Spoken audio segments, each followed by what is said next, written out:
So today Paps, konting tutorial lang kung paano i-program ang Quad Cortex using itong MIDI Captain na STD. So, of course, tingnan muna natin yung manual. So sa manual niya ng Quad Cortex, nandito na nakalista lahat ng mga CC niya. So definitely, kung ano yung inassign mo na function dito, yun din ang ma-assign na function sa MIDI sa labas. So pwede mo rin siyang i-send through, or pwede ka rin mag-send ng MIDI through, MIDI in, or vice versa. So anyway, ayan. So ayan yung listing niya. So pag-aralan natin kung paano natin makokontrol itong Quad Cortex. So first, of course, papasok tayo ng edit mode ng MIDI Captain. So para makapasok ka sa program mode nitong MIDI Captain, hold mo lang tong 3 tapos on mo. Nakadiretso na siya sa power supply, pero ngayon ano na. So on and off na lang ang gagawin ko diyan. So ayan, naka-edit mode na siya. Pagpasok mo ng edit mode, para ma-edit mo kung ano yung program code ng each switch, click mo lang, then click mo lang yung bypass switch na gusto mong i-click, then press the main button.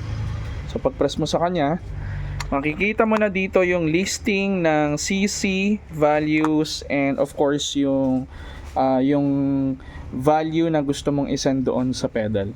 So for this purpose, itong switch 1, try nating i-on and off yung loop 1. So dun sa Quad Cortex, sa stamp mode,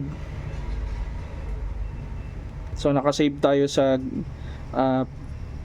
patch C. Then itong loop 1 naka-assign as stamp, naka-assign siya sa A. So yun o, diba? And sa loop 2 naka-assign sa B. Then yung volume pedal or yung expression pedal, inassign ko siya sa C. So ayun, try nating i-program dito sa MIDI Captain. So dito, as you can see, 35, 0, tapos T as default. Punta naman tayo ng 2. So sa 2, 36. Then assign natin sa 1, 0 to 63. Then ayan.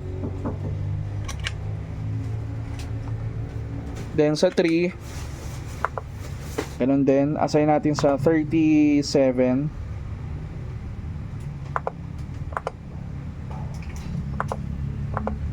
So lagay ko sa 1, okay lang yan. Hindi, naka-PC pala ako, so dapat naka-CC siya. 3702 T as default. Yan. So punta tayo sa, tingnan natin kung magbabago yung yung preset dito, sa kung magbabago yung stamp mode niya. Okay, naka-assign siya. Check natin.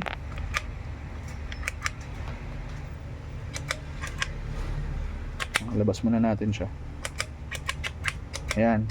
So nagbabago na yung naka-on and off na siya. Ayun lang mga paps.